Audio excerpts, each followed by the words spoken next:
simple, quick little exercise of a return exercise. Most times I do this with dogs that are older than 5 months. And so at that point, about 6 months, 5 months, 6 months old, we're working on getting the dog to go down and then going around the dog in a circle and returning to the dog. With puppies, that's very, very hard for a very young puppy to do. So for a puppy that is between 8 weeks old and 5 months, that's going to be more of a challenge because they have to have that impulse control and they have to trust that you are going to actually return to them. So a big thing that a lot of puppies will do is as soon as you move your body, they want to move with you. And this exercise helps, again, just reaffirm that impulse control, that if I've told you to sit and I've reinforced with my marker, then you need to do that. The leash is attached to the owner or the handler, and that in turn is a tool to help you keep connected to your dog by communicating what it is you want. So I'm going to have the leash on the dog. I'm going to hold it quite taut in the beginning because this dog has never done it before. She is a very sweet little dog but has a lot of insecurities and has had some attitude. So this is an exercise we are teaching her that, yep, I'm going to make you sit or ask you to sit and be fair to the dog. I'm going to then walk around you in a circle and return right back. So the concept itself is very, very simple, like many of the exercises and drills that we do with dogs. Very simple to a human. To a dog, it can be complicated. So you want to just outline it very simply for the dog, reinforce it, be in a good mood when you're doing this. Make sure you have a good base foundation before you do this. Like I wouldn't do this with an 8-week-old puppy. They're not ready for that yet, okay? But a 3-month-old puppy can certainly start doing this and working towards the down. But right now, my concern is just getting the dog to sit, being happy and content and staying put while you go around them in a circle, okay? So I'll try to explain this a little bit further and showcase you with Cady, who has never done this before. So this is the very first time I'm going to attempt it with her. Come on, Cady. We will see what happens. Come on. Here. Sit. Good. So I have my thumb on a 6-foot leash, okay? And I'm going to extend my hand away from my body, okay? So that's going to help anchor the dog if they're going to struggle with this exercise. Cady's going to probably struggle because she is always used to being with her owners all the time, being held and being picked up. And no fault of anyone except it's just an education piece for the owners to learn. So again, to help the dog become successful, I'm going to set the dog up for success versus failure. She may still turn with me anchoring her, but with enough practice, she'll learn to stay put.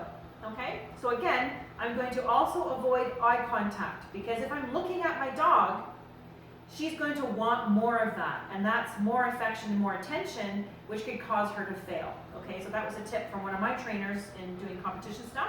So again, I'm in a heel position. I'm going to anchor my body away from my dog. I'm not holding her tight. I'm just having a taunt leash so that she gets the guidance from that. Okay? Again, my arm is anchored, and I'm going to slowly walk around her. I'm not going to look at her. So see how she moved? I'm just going to help her a little bit. Good. Reaffirm her, and then go back. As soon as I've returned to the dog, I release the pressure, and then I get a treat. Break. Good girl. Good job. Okay, and then I go to repeat that process again. Here. She doesn't seem very happy doing this exercise right now. That's okay. She's learning. She's an insecure dog. Okay, so again, she's never done this before, so this is all new to her. Here, sit. Good girl. I'm going to anchor my thumb and forefinger with the leash away from my body. I'm going to avoid eye contact.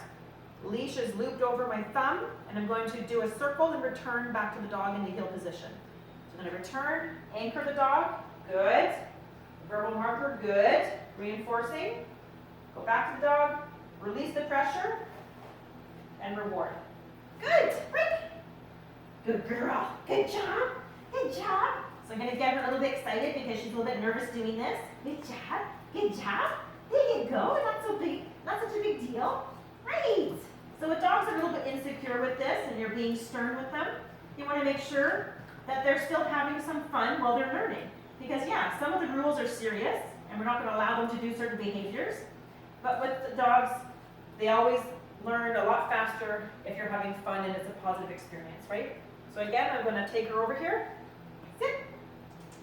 Good. Reaffirm her, make sure she's actually sitting. Good.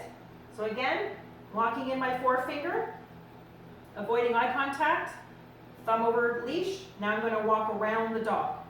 Good. Reaffirming. Good. Return back to the dog. Good girl. Break. Good girl. Okay, so it's a simple exercise, and she'll just get better and better the more familiar she is and the more of an understanding she has of what the expectation is. So the outcome is your dog is to stay stationary as you walk around the dog. And it teaches the dog confidence. It teaches the dog impulse control. It's just another exercise that helps with all of these behaviors. So in the future, you might be able to do larger circles. Eventually, you'll be able to ask your dog to down in that circle. So they're self-regulating, they're self-calm, they're in the down position, they're going to be there for a while. It helps because then you can have them go in that position and that stationary position sticks. And it gives you a lot more, a better ability to help your dog understand that if you're put in that position, that's where you need to stay. Okay? And then they just look at life going on around them and not react to that stuff. All right? So it's just a simple exercise to do with your dog. For my GD learning clients, my private lesson clients and my group class clients, they learn this in the down position because those dogs are primarily 6 months and older. Below that, we typically will teach it in a sit with the younger dogs because they're typically not ready to do the down yet. So just keep that in mind. Lots of patience, lots of positivity,